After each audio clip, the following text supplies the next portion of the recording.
internet superstar, Jake Pentland.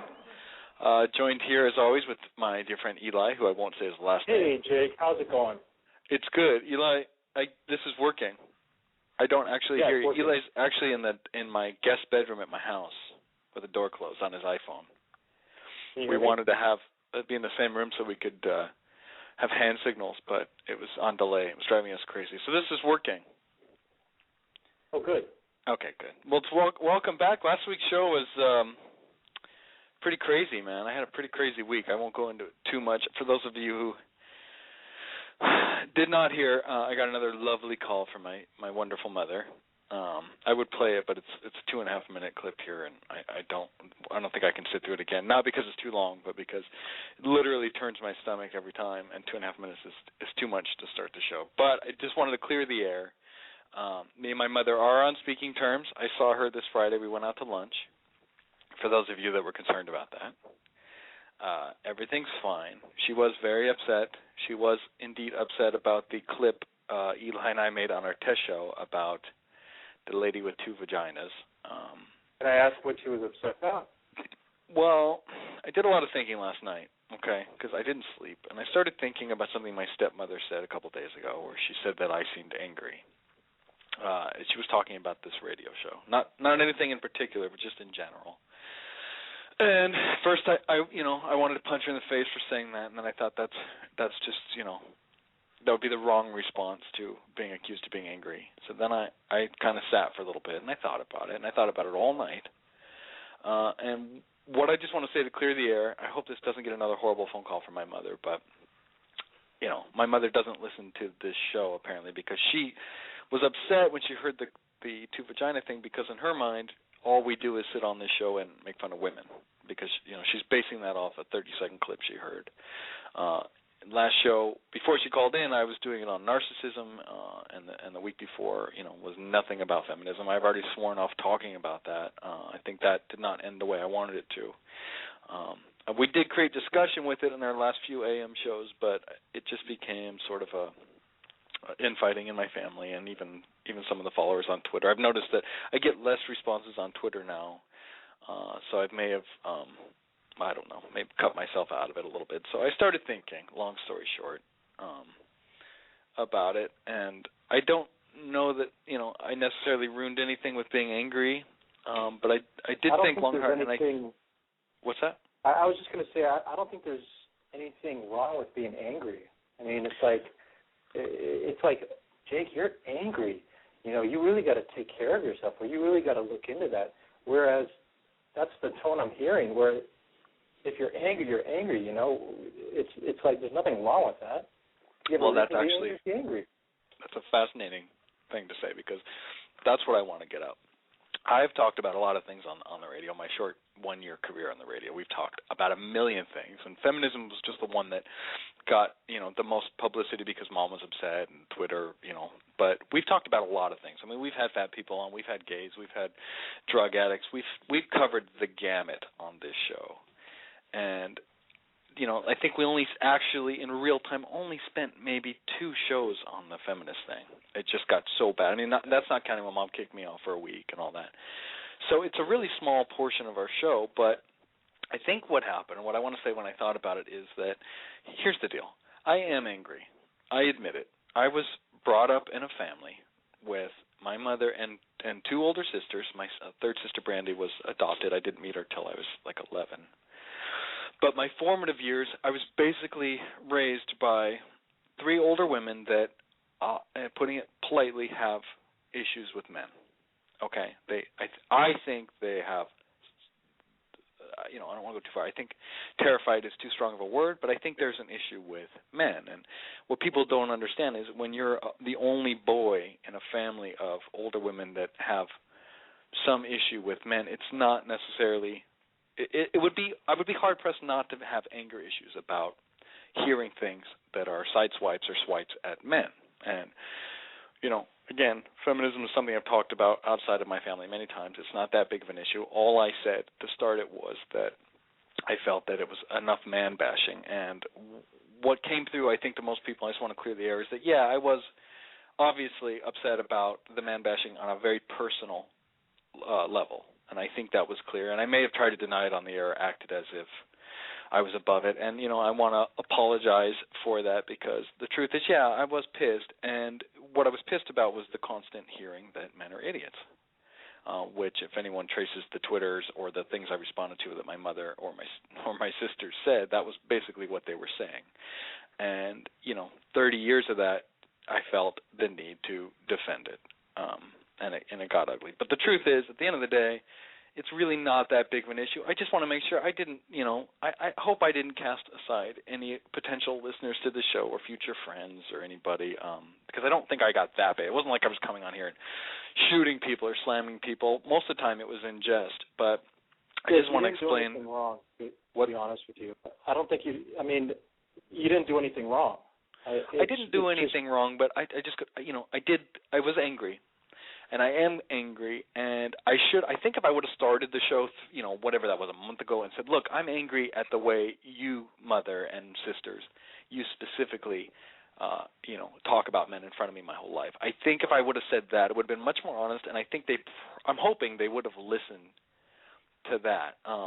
But again, just to be clear, I don't want to shoot myself in the foot. Everything I said about the feminism movement and how I think it's failed because it is about man bashing, that is outside of my family too. That I stand by. That is an absolute truth in my opinion. That is something that I did bring up. We did have that discussion. I think a lot of people had a lot of good to say on both sides. But where it became personal and angry was that after that, I didn't feel like I was being validated and heard. And the truth was I wasn't. Because when you listen to the show, Mom was talking over me. My sisters, were talking over me. The thing that hurt me the most was actually my sister Jessica said that she thought it was funny how I was huffing and puffing out of anger. That amused her, and that's what really made me angry. And again, it's not. I'm not blaming anyone, but when you grow up in the environment where you're constantly, your sex or your gender is constantly under attack, and believe me, they were. I'm not making this up. It's not therapy hour. The women in my family do have a hard time. I don't know that they'll admit it. Mm-hmm.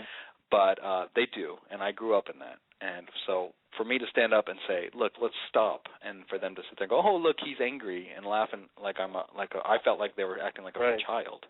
That did make me very angry. So I did get a little angry. I don't want to talk about it anymore. But anyway, so there was wounds in my family. Then you and I talked about a woman's vagina for 30 seconds, completely harmless. It was actually a show that didn't even air. And, I wanted to give people a taste of the show. I thought that was a funny bit that you and I did. And long story short, I think with all the past fighting and the feminism, my mom didn't like that she was called out on her sexism because she's, this is even before she was running for president, but she fancies herself someone proud in the feminist movement, and here's her son saying in her mind, saying women are stupid, although I never said that. She wasn't listening, but I could see how that got out of control. So I just want to clear the air. Yes, I am angry. I have every right to be angry. If I went to therapy, my therapist would tell me, you need to go on the show and talk about how angry you are. I'm to be honest with you, I'm pretty angry too. But it wasn't that, like when she came on the air with us, I wasn't personally angry at first because what we said had no, in my opinion, the reaction based on what we actually said, it didn't. Her response was not justified at all. Because she wasn't listening to what we were saying. I don't want to spend much more time on it, but I do want to say for those of you who don't know your story, I'll spare the details, but when she called you a drugged out loser, that was below the belt and really fucked up because for those of you who don't know Eli is not someone who chooses to do drugs. Eli is not somebody that goes out and gets his rocks off in the street. He was put on drugs without a say before he was even a functional child. It was a nursery school. So here's a guy who is working his ass off and has for years to do one of the hardest things, which is to get off these drugs that are completely addictive. And any doctor will tell you. We did a show about it. Right. He's going through withdrawals that are causing depression, and he is something he never asked. He was put on, and he's brave enough and strong enough to get off it. So when she called you a drugged-out loser, that's the only thing. I'm mad about that today, and I want to clear the air. Since she's my mother, I apologize on her behalf because I am related to her. That was completely below the belt. So just to clear that up. Again, don't want to spend much more time on it. Gotcha. We do actually have a show and a legitimate guest today. But, we got a few minutes before we go to her, so if you want to say anything else, Eli, now's your chance. I tried to speak for you. I appreciate it. I think we've covered this topic. I think you've conveyed, all the valid points, and we should move on. Okay, that sounds good. I'm going to take a few callers before I get to our guest. This caller, the note I have is Sal wants to know if I would lick Howard Stern's ball sack. I'm not sure if that's a note from Jeffrey, but caller, you're on the air. I do not have your name. Is this Sal? Hey, kid, how you doing today? Yeah, Good, how are you? Good. I was wondering, would you lick Howard Stern's ball sack? Me personally? Yeah. No, I would not lick his ball sack. Would you lick the taint, the little skin between the asshole and the cock? I would not. I am a huge fan of Howard Stern. I would be honored to be in the same presence, but I do not want to be nose deep in his taint. It's not that kind of admiration. Would you drink his butt juice? I may do that. Would he be returning the favor? Would he be mentoring me in any way? Because that's what I really want. No. Howard Stern doesn't do such things. So it's just I'm licking his ball sack and I get nothing out of it. That's correct. That's what you're saying. Would just be because you're a big fan of Howard Stern, so you would graciously and happily lick his taint, lick his ball sack, and maybe even eat a booger from Baba Booey's nose. Would you do that? No, I would not do any of that. If I was going to get 10 minutes in the room with him, to ask him these few questions I have, there's a few things I would be willing to do, which I probably should not admit, but none of those things you suggested are them. Would you eat chewed up food from Baba Booey's mouth? Food that he pre-chewed? Yes, I would do that. Like he ate a marshmallow and chewed on it for a little while and then spit it out. You would eat that? No. I'm impressed you actually sound like Sal a little bit. This is a very good impression. Some of the people in the chat room actually believe it's you. Well, this is Sal Governale. It doesn't quite sound like you. It is. It's Sal Governale. Well, do you have any more questions, Mr. Governale? Because Yes. I do love talking about Howard Stern's ball sack. Yes. Would you cut off a thick of Baba Booey's pubic hairs and just eat them, put them in your mouth, start chewing on them, and eat them? I believe I've answered. I believe I've answered your question. What is in it for me? Until you can come up with something in it for me, I will not do any of those things. Okay. Well, how about this? How about this? This I think is doable on all. This is your last one. Okay. Jam your tongue in his ear and lick out earwax. Suck on it for a little while, then spit on his ass and lick that. No, I would not do that. Well, I appreciate it. That was fun. I wish to God that was not. He's off the air. That is not the real Sal Governale. It would have been such an honor to be pranked by Sal. For those of you guys who do not know, the real Sal is a hero of mine on the Howard Stern Show. He is disgusting. I apologize for our more sensitive listeners. That's not the kind of show I do. But that would have been such an honor. And for a second, part of me was hopeful. That's why I went along with it. But anyhow, I do have my sister Jennifer on the phone. I don't want to go too far into this debate, but you're there, Jenny? Yeah, what do you mean debate? Well, whatever. I don't really want to talk about that stuff anymore. I do have a guest, but I do. You have 2 minutes, so I'm going to be polite. For what? I don't know. You called in. I was calling you to ask what your show was about today and what you were going to talk about. Oh, I guess you didn't hear the first 10 minutes. No, I heard the first 10 minutes of you talking about what you're not going to talk about, but I wanted to know what are you going to talk about? Well, that is very interesting. I have Peggy Howell from NAFA.org, which is I hope I'm saying this right, the National Association for the Advancement of Fat Acceptance. So it's fascinating. We're going to get to her in a couple minutes. So you can stay on the line, Jenny, if you'd like. I know you need to hear something. I'll listen online. Okay. Well, stay on. All right, well, all right, you keep it together now. You got it. Bye. All right. We're going to go to Peggy. Peggy, are you there? I'm here. I apologize for the crank call. I was so honored for a second, but it was not Sal Governale. You don't listen to Howard Stern, I'm imagining. No, I don't. All right. Well, anyway, I briefly explained who you are, but I would like you to explain who you are for our callers. Okay. My name is Peggy Howell, and I'm the Public Relations Director for the National Association to Advance Fat Acceptance. We're a civil rights organization who's working to end the discrimination against people of larger body size. We're not an organization who encourages people to get fat or stay fat if they don't want to stay fat. We believe in equality at every size. And for many years, fat people have not been treated equal. So that's and specifically, okay, you take donations? I mean, do you have a meeting place, or how specifically does your organization run? Okay, well, we've been in existence since 1969, and of course we've gone through lots of iterations of our organization. At one time we had an office and staff in Sacramento. But after 9/11, when donations to charitable organizations fell, so did ours, and so we closed our offices, and we're basically a virtual organization now. We're online with our website at NAFA.org.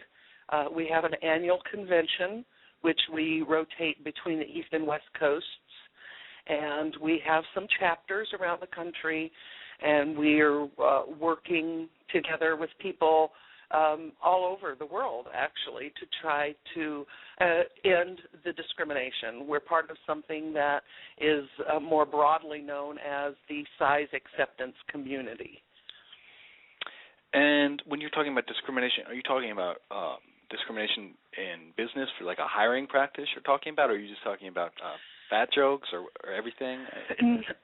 Well, it pretty much impacts most areas of our life. It does affect our employment. Many times people are turned down for jobs based on their body size, or if they're working for a company, often overlooked for raises or promotions because they don't fit the image that the company is looking for, regardless of how brilliant they may be, regardless of what a good employee they may be or what their success rates are.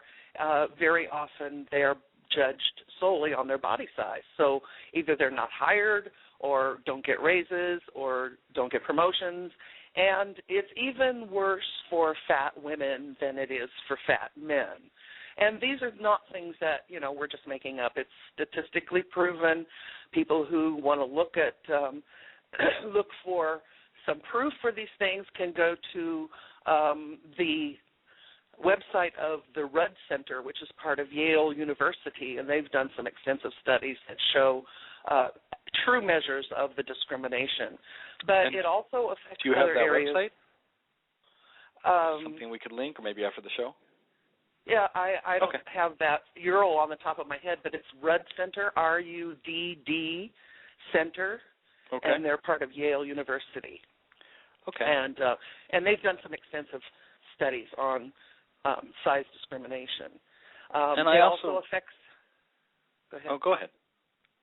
I was going to say it also affects us in medical issues with health care.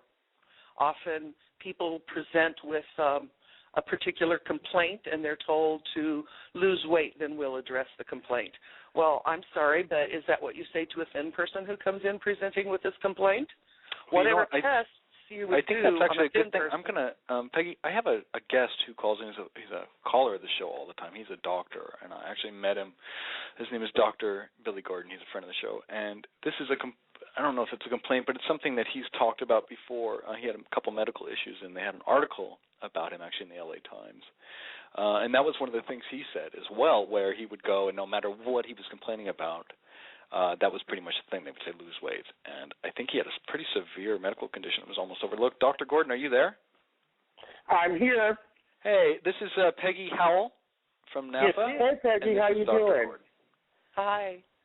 I'm doing well, nice to meet you. I used to be a member of NAFA, but it used to be called, it wasn't once called the National Association of Fat Americans or something like that, like a long, long time ago? Yeah, it was to aid fat Americans originally.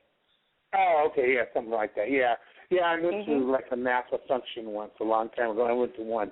Anyway, yeah, that is the issue. I always make a joke. You go into ER and you're overweight and you have a gunshot wound to the head and they tell you lose some weight and you'll stop bleeding.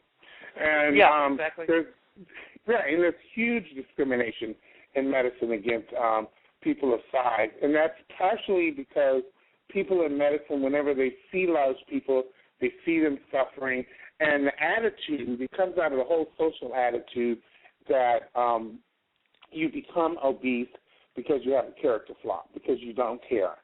And I'm here to tell you right now, I would not, because I once weighed 1,000 pounds, I now weigh half that.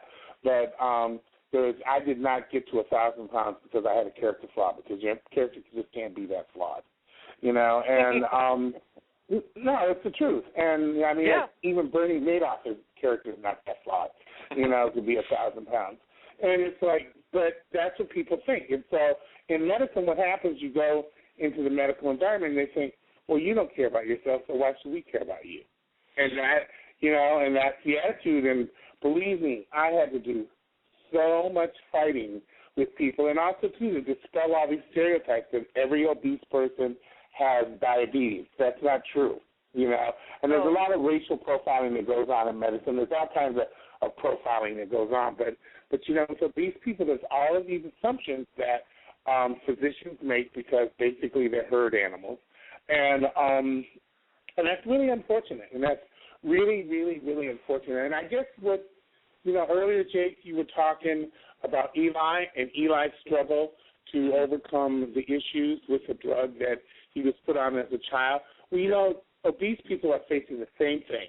You know, they're out there fighting every day to overcome this thing. And just like Eli doesn't need people calling him a drug addicted, whatever, fat people don't need to be called fat and lazy and slovenly, et cetera, et cetera, et cetera.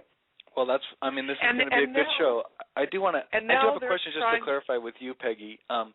Do you have a certain like classification for what you consider fat, or is it just anybody that's, you know, is we talking 5 to 10 pounds overweight to a certain amount, or do you have a cutoff? I just want to clarify that.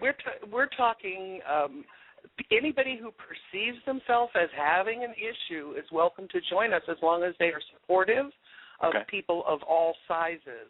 We're talking size acceptance. We have members who range from in every size, but our focus is mainly on those people who are perceived as overweight or obese by the medical establishment.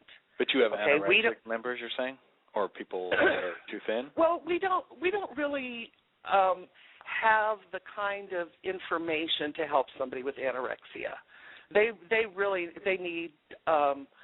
need help from someone who's qualified to counsel them and lead them to recovery. We're not about recovery. We're about fighting for civil rights, and we support something called Health at Every Size, which is an alternative lifestyle to dieting. We believe that you can't tell whether or not a person is healthy based on their body size. There are many, many thin people who have far more health issues than fat people do. And, in fact, if you look at the studies that are out there that determine who is healthiest and who has the greatest mortality rate, who's going to live longer, it's really those people that are over 25 BMI, between 25 and 30, which is considered overweight. Well, that's good news for me. And they live longest, according to all of the surveys and studies that have been taken. And we also believe BMI is a very, very poor measure and does not accurately measure whether or not a person is healthy, and was never intended to be applied to individuals if you look at the history of how it was created and how it came about. But the definition, to clarify, of obese, to use that word, I believe is 75 pounds over whatever the BMI marking for your goal weight is, or is it just 75 pounds over some other list? I don't know. Yeah, you don't know. But basically your organization primarily is focusing on, you know, above 75 pounds overweight. No, we're focusing on anybody that perceives them. We're here to fight for the rights of anybody who believes they're being discriminated against because of their body size, and we don't put a weight limit on anything, and we don't ask you to be of any particular size. If you agree with what we are working toward, then you're certainly welcome to be part of our organization. We appreciate your efforts. We appreciate your volunteering. We appreciate your funds that you have to contribute. It has nothing to do with a particular size. Okay. Well, I mean it's cool. So it's basically, you know, I don't want to. God, I hate to say support group because that's not the right thing, but it's more. You said it's more of a focus on the civil rights, and not necessarily. Yeah, we do. We believe that we're helping improve lives of fat people through advocacy and public education and support. What would you say to somebody who, you know, who's, you know, because there's also as much documentation you have on your side. The other side also has documentation that there is a physical stress to the body of somebody being overweight, and I'm talking, you know, very much overweight, to the point where it is life-threatening. Do you try and counsel them on maybe? I know it's not. I'm not one of these people. Just Billy knows, he can back me up. I'm not one of these people that says, you know, people are fat because they eat too much. I think it's a much more than that. But my point is, do you encourage a healthy lifestyle with people? Or are you just saying, we just accept you for how you are, what you do in your own time is your own time. This is a place where you're safe. We encourage a healthy lifestyle. What I mentioned earlier is something called Health at Every Size. Yes. And it's a growing movement across the country. There are lots of research scientists and doctors and nurses and scholars who believe in health at every size. And the principles of health at every size is that if you eat good, healthy food and add enjoyable movement to your life, you can be healthy without losing weight. You can become a healthier person, and that by putting our focus on health and not on body weight, that people are more ready to become involved and committed to that lifestyle change. Diet. But you're not denying a link between body weight and health, because there is a direct correlation. There are some health issues that go along with higher body weight, but I don't think we still know the cause or the true nature. It's like the chicken and the egg. I disagree with that. Billy, you disagree with that? Yeah, I disagree with that. Okay. There are definitely some connections that have been well established between obesity and certain disease states. I mean, that's just a fact. But I also do agree and do say that that you can be healthier and be 20 pounds, quote unquote, overweight than you can be, than be exactly on weight, because there are a lot of people that are unhealthy. And I think that what the reality is that there's an integration between mind and body, and I'm a big believer in Candace Pert, that the body is just a subconscious mind. And I think that what happens with a lot of obese people is that we carry on the outside what a lot of other people carry on the inside. And so and I don't think that we're all that different. We're not saying that you can be healthy if you're 20 pounds overweight. We're saying you can be healthy if you're considered 150 pounds overweight or 200 pounds overweight. I am right around 300 pounds, have been a fat person my entire life. I was a chubby kid, a fat teenager, and a fat adult. And I am one of the healthiest people you'll ever meet in your life. I'm not on anybody's medication of any kind. I take vitamins. I'm somewhat healthy. I eat healthy. Active. I eat healthy food. And I am healthier than many people my age that I know. I'm 64 years old, and I'm not on any medication, and I am healthy. And have always been fat. And you're 300 pounds. God bless you. However, I just wonder, I have to say, and just maybe this is the doctor in me speaking, but, when's the last time you had an echocardiogram? It's been a long time. I mean, what do you say when you're healthy? You're talking about your blood pressure, or your cholesterol? Those are the things you're talking about? Have you even had a physical? Yeah, I have had good health markers. I'm in Nevada now, but I used to live in California, and I had Kaiser, and I would go regularly for my annual checkups. And I went in to get the results of a check one time, and when I walked in and said my name, the lady said, "Oh, you're the one with 135 cholesterol. We've been waiting to meet you." And, they're looking to see who's this lady with 135 cholesterol, and in walks the fat woman. So, I'm sorry, but I don't buy into all the hype that because I have bought extra fat on my body that I am automatically diseased. I am not. Well, nobody's saying that. This is a question of health. And there are far more of us out there that are like me than you think. No, I'm not. Again, don't get me wrong. I'm just saying it's not. If you're 300 pounds. Yes, I am. Yeah, I mean, great. You feel good about it. I'm not even judging that. I'm just saying there are stresses to your body that you may, like you said, when he's talking about the electrocardiogram, there are tests you're not even aware of, and you may have low cholesterol. I have high cholesterol, and I'm not considered fat. It's blood. There's all sorts of new studies about a link to cholesterol not being linked to even diet. So don't even worry about more cholesterol. genetic. I think that's out of this. What I'm saying is you're 300 pounds. There are stresses to your body, your heart, your arteries, your veins, the whole thing. I'm not a doctor. I'm not going to speak like a doctor, but I think it would be a little delusional to say that you're in perfect health. Would you? I mean, are you open to that? I did not say I am in perfect health. Okay. I said I am healthier than far many people that I know my age who are of average size. I'm not.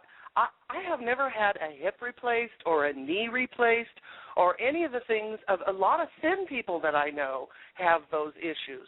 People who are really, really, who are severe athletes. I mean, look at tennis players that are needing their knees replaced and their hips replaced. And, yes, my body weight adds stress to some of my frame, but I believe that my carrying my body weight my entire life also adds strength to my body that many people don't have because I'm a weightlifter. I have been lifting and carrying this weight my entire life.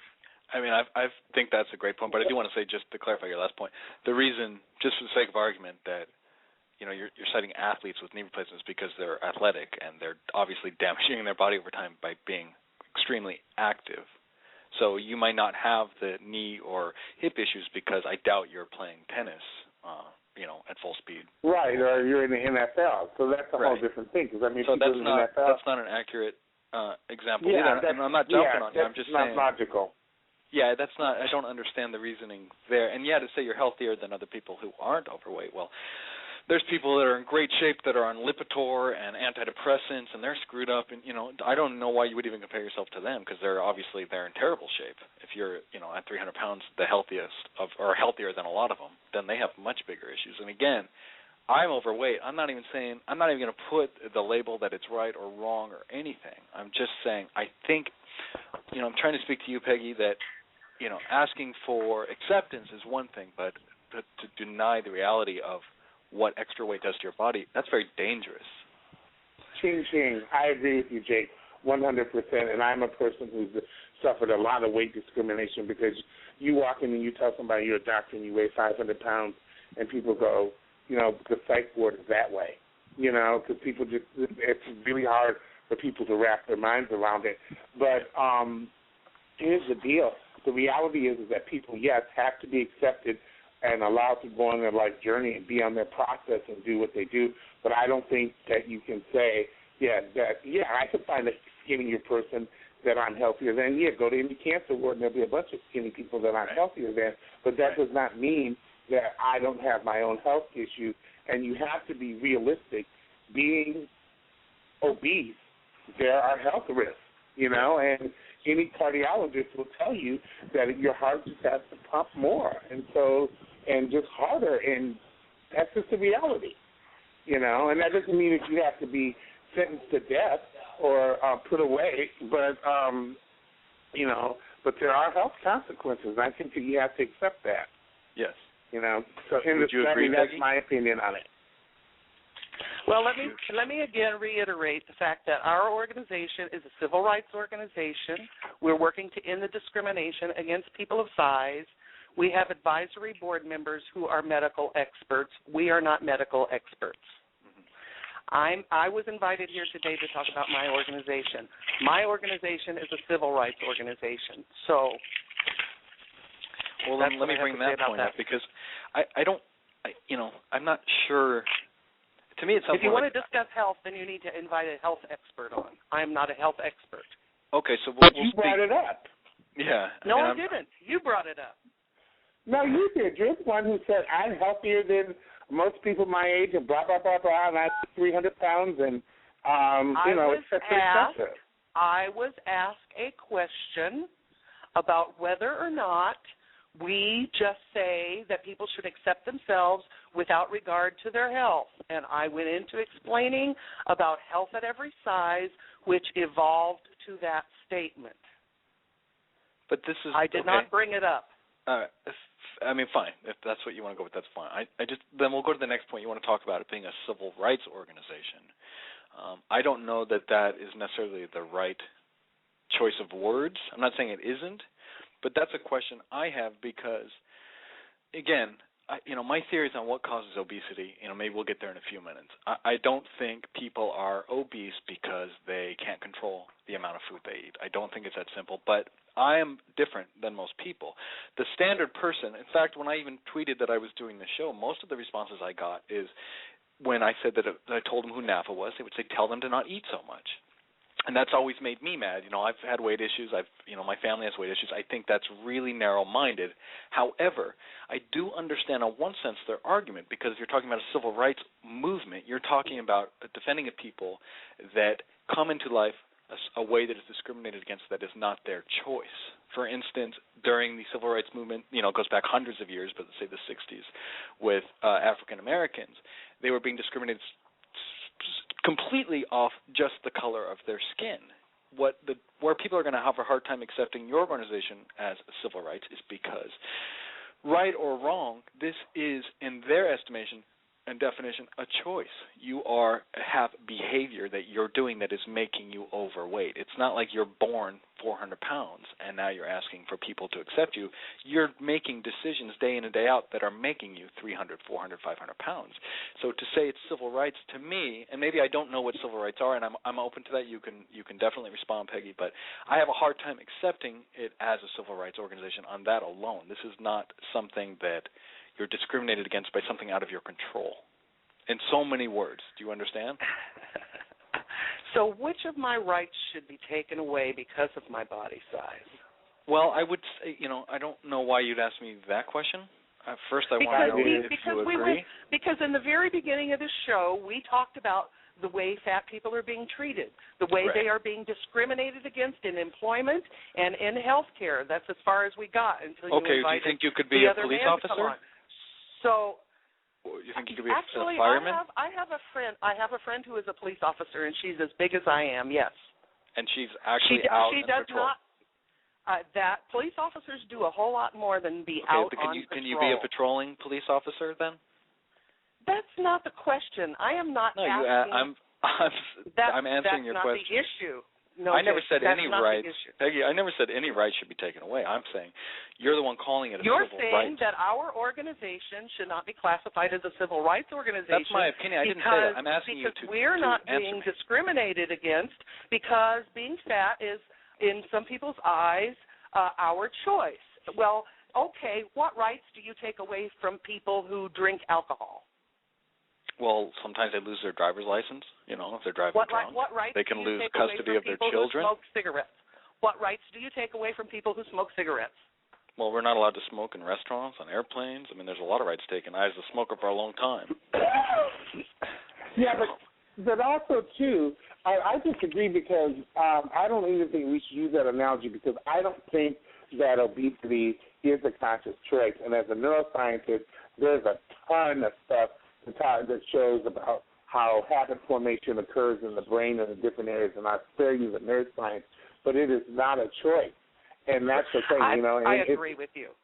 I agree with you. I did not establish that. Jake did. I agree with you 100% that it is far more complex than the average person wants to admit, and that it is not as much of a choice as people want to make it out to be. So I agree with the doctor. And that's where the civil rights battle has to be fought because gay rights started at that same place. People said, you're not the same as black people. Black people said it because you're not the same as us because you don't have to go out and do that. We have to be black every day. You don't have to tell people that you're gay. And fat is a little bit different because you can't really hide that you're fat. Whereas you can hide in theory that you're gay or that you're Jewish. But, those are groups. So they said, you can hide that stuff. So it's not the same as being black. But it is on certain levels, on certain basic human levels, it very much the same. And people that are fat can't help being fat, just like people who are drug addicted can't help being drug addicted. But I understand Jake's point is, how is that civil rights? It's not identical to, but it's very similar to. And I think you had a very good point when you said, which of my civil rights do you take away? And I think we all agree you don't take away any of the civil rights. Right. But you know it's happening. You know it happens all the time because it's happened to you. Yeah, of course I know that. If I didn't know that, I would be really kind of out of it. I've got another caller. Jeffrey, you're on the air. Jeffrey says on the note that he's 300 pounds plus, and he's from New York. So, Jeffrey, are you there? I'm here. Are you listening? I am, and it's kind of making me a little nuts. I've been overweight my entire life. When I was 19, I lost all of weight. I went from 350, a size 50, to 192 pounds. Mm-hmm. I did that by choice. Right. So I'm listening to this, and I'm having a really hard time with it because I am gay, and I feel like I need civil rights movements because I'm gay. I don't need civil rights movements because I'm fat. I look in the mirror every day. I know that I made bad choices that got me here. So I feel that if I have to pay extra for a plane ticket, I need to do that because I allowed myself to put the cheeseburger in my mouth or the whatever it was. I got myself here. It's nobody else's fault. Yeah. So to sit here, and I mean, it's nothing against Peggy, your group. I get it. Like, I appreciate it. I mean, I'm a fat person. But I have a really hard time with it because I feel like if we make everybody say it's okay to be fat or it's okay to be a drug addict, and it's not. We got ourselves here. We have to take responsibility, and you and I and, Dr. Gordon, we all need to get on a treadmill and take care of some business because nobody else is going to do it for us. Excuse me, I must say I've lost 500 pounds, and I am taking care of business. But in the meantime, while I'm taking care of business, I don't want somebody telling me that I don't have the right to do my job.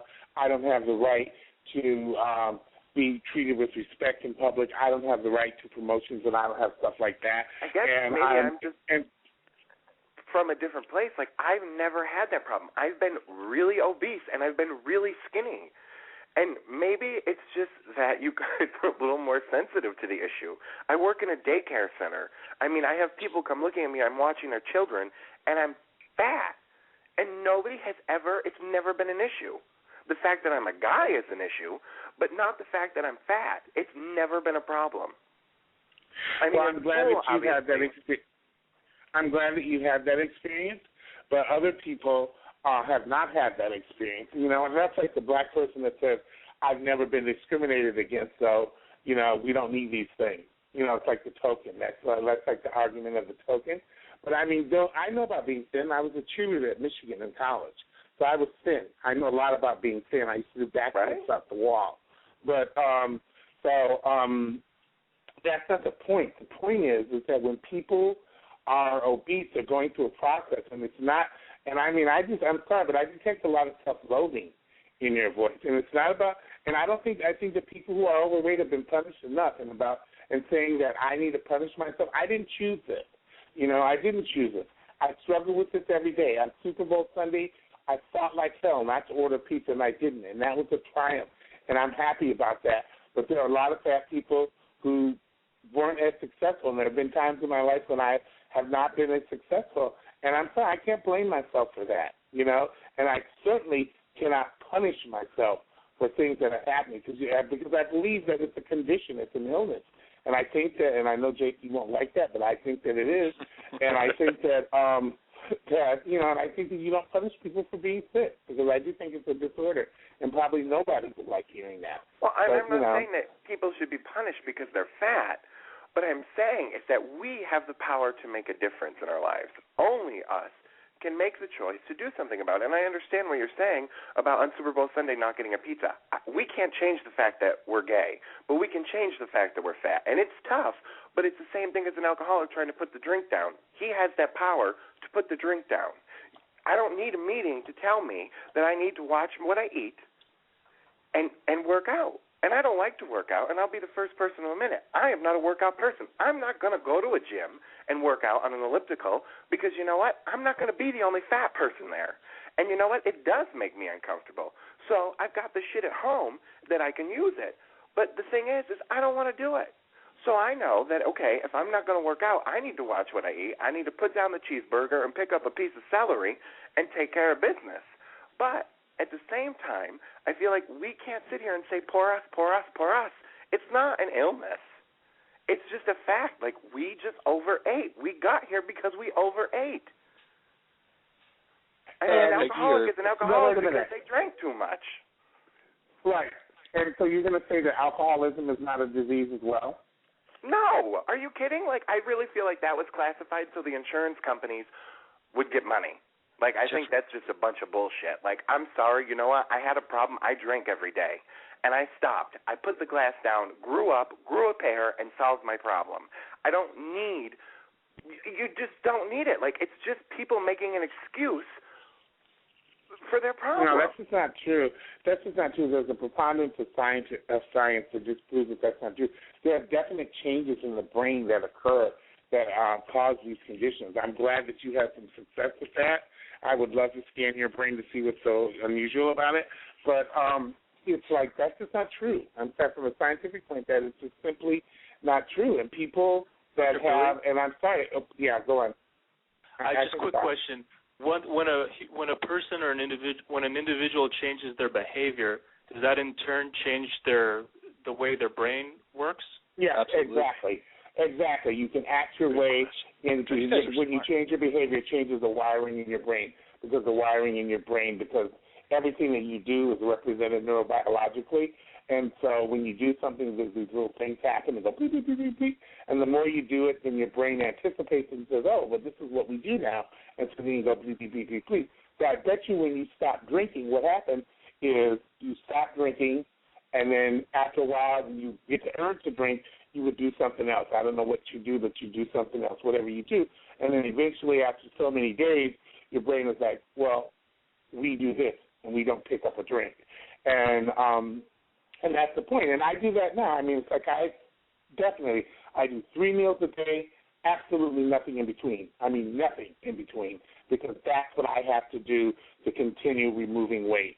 And I eat absolutely no processed food, as much as I would love to, because I know that they're addictive and I know that they're more of a drug than a food.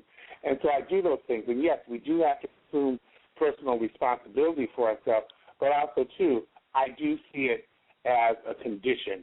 You know, and it's a gray area. Is it a disease? Is it a condition? Is it this? That's, in my mind, that's semantics. It's like, to me, a disease is like, usually we think of diseases as having physical. Yes, we've already had this. Physical one. things like, you itch, you scratch, your nose, your histamines and stuff like that. And so they have physical symptoms. And we don't think of diseases as having emotional symptoms. But I think that science is expanding which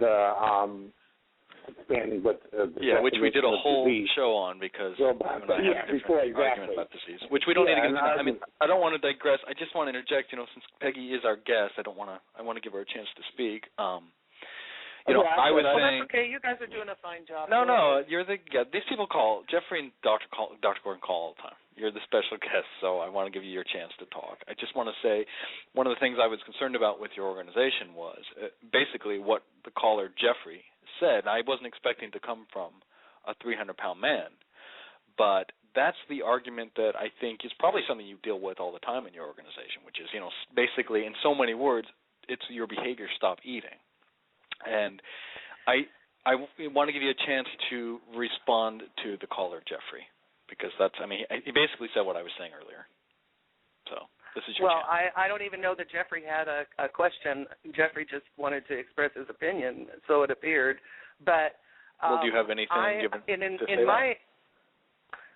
it's way more than calories in, calories out.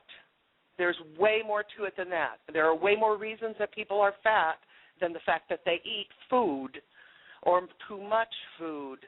Nobody even addresses all the medications that people are on that cause weight gain. The fact that they diagnose that the diagnosis, I mean, there's big hysteria around childhood obesity now, but the fact that they diagnose more than 40 times the number of children with disorders that cause them to put them on psychotropic drugs, and psychotropic drugs cause weight gain. So I actually have talked about that on previous shows, to be honest with you, Peggy. And that is absolutely true. Well, that didn't come up. That didn't come up from Jeffrey. Jeffrey simply said that you have control over it. You caused it. What you eat makes you fat. Well, there's far more to it than what we eat makes us fat. There's there's lack of everything in our environment today. Is your 300 pounds, is that from a glandular disorder or some medication thing, or is it because of diet and lack of exercise? Honestly, I never said that my 300 pounds has anything to do with any kind of disorder. I said from the beginning that I was a fat baby, a fat child, a fat teenager, a fat adult. I have been fat my entire life. And as a young girl, we lived in the country where we had a huge garden, because everybody talks eat right. We had a half-acre garden. We raised our own vegetables and fruits. I ate healthy that entire time. I worked and hoed in that garden, and you can't tell me that's not hard work, because, you could tell me it's not, because you don't really probably know. Most people nowadays don't know what that kind of hard work is like. But I never lost weight doing that hard work. I always remained a fat kid. And my food, and I lived in an environment where my father controlled my eating.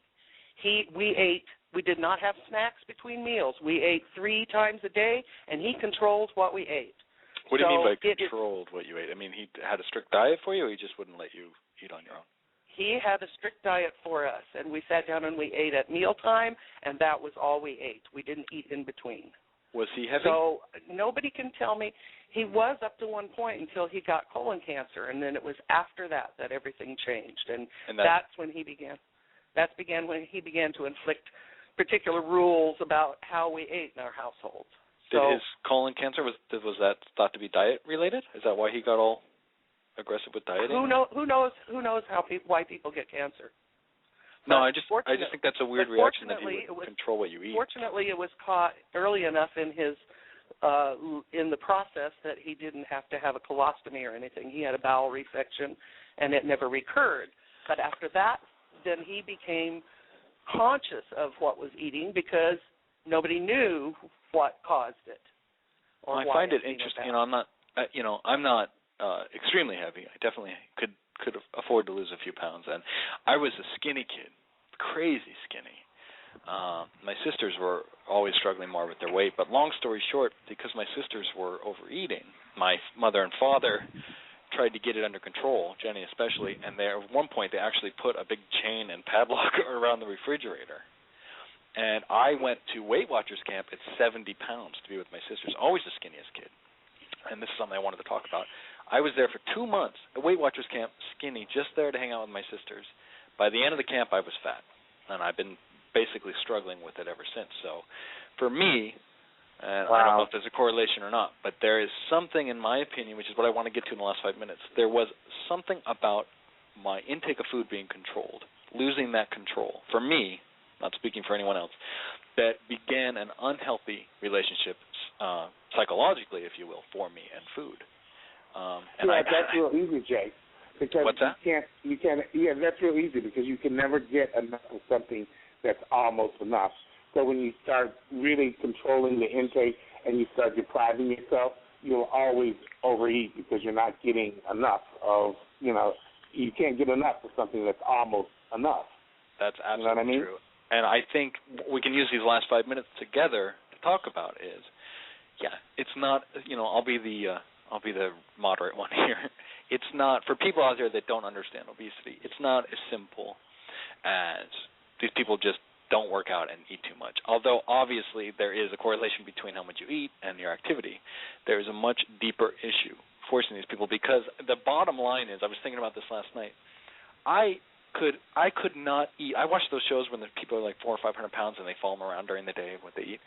I can't even watch that show without feeling stuffed, just watching it. It takes a lot of effort to get to that size. That's not something any, 500 or 600 pound person probably will admit. But it is obviously driven, in my opinion, my Jerry Springer final thought, it is driven by something psychological because it takes effort. You have to eat past stuff. You have to eat so much and so much. It's not even about nutrition. It's not even about being full. It's about trying to fill something else out. So it may, and maybe not for everybody. Maybe Peggy will have a problem with me saying that. But in my experience. Oh, no, it's not, Jake, because you know what it is. There's two parts to reward in your brain, and one part encodes on the anticipation of reward. So what happens is it becomes a breach in the reward. So when you're eating, you're actually eating because you want to eat, not eating for the satiety, which is the second part of reward. Yeah, I haven't eaten for nutrition in probably 15 years. I didn't even know the two were the same, and I don't even know when I'm full. That's why I have a weight issue. But that's my thing. It's just the bottom line for those of you that are out there that are healthy, so to speak, and have a healthy BMI rating. For those of us that don't, it's in some terms it is as simple. I mean, Jeffrey, I thought was a great call because he does have a point. I mean, obviously, if you did change your behavior, you would see a change in the physical manifestation. But the bottom line is, and what I want to get out is whatever psychological thing is in there that's causing somebody to overeat and become obese, that doesn't go away simply by not eating and exercising. Sure, the behavior might change, your body may change, but it's not a coincidence when somebody who has weight issues goes on a diet and has success that they boomerang back. It's not a coincidence. You have to deal with the initial with the underlying issues, exactly. And I'm not going to get into that. I mean, we only have 3 minutes left. Peggy, I would love you to call back anytime. I'm sure when you called and heard the Sal Crank call, you thought you were calling into some hideous juvenile radio station. And although I am hideous and juvenile, that's not the kind of show I do. And I would love you to get you to call back. I thought you were a great guest. But I'm not going to say anything more psychologically about you, but I will ask you this one final question before you go. Do you think there is a correlation between excess weight and some psychological trauma, if you will? I don't believe that you can pigeonhole every fat person and say we're all fat because there's some kind of psychological issue. How did I have a psychological issue as a baby that I was fat? You could have been overfed. I'm sorry, I can't agree with you that it's a psychological issue. No, so I don't agree with that. You don't think you have a psychological? Maybe some people have psychological issues, but I do not agree that for every fat person. So I think you're categorizing. Well, no, I was just throwing out an interesting theory. I mean, what you've taught me today is that it has nothing to do with your food intake. It has nothing to do with the amount of exercise. It has nothing to do with any psychological issue. You are just fat because you were born fat. That's what you're telling me, yes? You are changing what was said. No, I'm just trying to clarify your stance because that's what it sounds like. If I'm wrong, I'm wrong. But it sounds like literally everything I've asked you, you have batted it aside, and it is not the reason in which you are 300 pounds. You're just magically 300 pounds. That's what you're telling me. She hung up, Jake. Jake, what's that? She hung up. She hung up, Jake. Oh, did she really? Yeah. All right. Well, I thought she was a great caller. I encourage her to call back anytime. Dr. Gordon, we have about a minute. You and women. I'm telling you, you missed your call. You should be gay. Really. I think Jeff, I love your statement, though. We do have to take responsibility. Jeff was right. I just wanted to say that. What's that?